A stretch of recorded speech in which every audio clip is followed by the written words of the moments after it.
Assalamualaikum warahmatullahi wabarakatuh. Nama saya Arga Suryadi Praja, saya dari program Studi Manajemen Universitas Nusa Putra.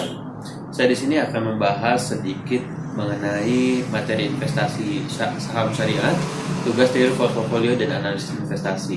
Investasi syariah yang menguntungkan, kemudian instrumen investasi syariah. Yang pertama ada emas, yang kedua ada reksadana syariah.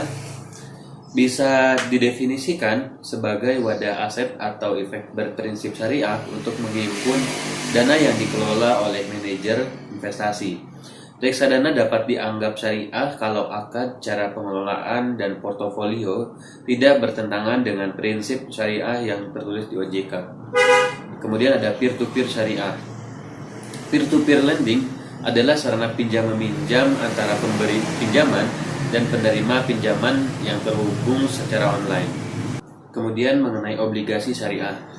Dalam Islam, obligasi dikenal sebagai sukuk atau sertifikat, sehingga dapat disimpulkan bahwa obligasi syariah adalah alat investasi atau transaksi dengan menerapkan sistem pembiayaan dan pendanaannya sesuai dengan hukum syariah Islam yang berlaku. Dan karakteristik obligasi syariah yang pertama, lebih menekankan pendapatan investasi tidak berdasarkan tingkatan bunga yang sudah ditentukan sebelumnya. Kemudian mekanisme obligasi syariah berada dalam pengawasan pihak wakil amanat serta Dewan Pengawasan Syariah yang keduanya berada di bawah naungan Majelis Ulama Indonesia sejak dari tanggal awal penerbitan obligasi hingga akhir masa penerbitan obligasi. Jenis industri yang dilakukan oleh emiten dan hasil pendapatan perusahaan yang menerbitkan obligasi tersebut harus tidak mengandung unsur-unsur non halal. Kemudian yang kelima ada saham syariah, adalah efek berbentuk saham yang tidak bertentangan dengan prinsip syariah di pasar modal. Kemudian cara investasi saham syariah, ada dua jenis saham syariah yang diakui di pasar modal Indonesia.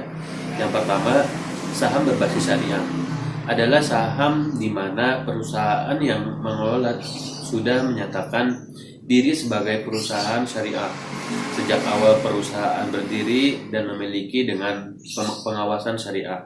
Kemudian yang kedua, saham sesuai prinsip syariah.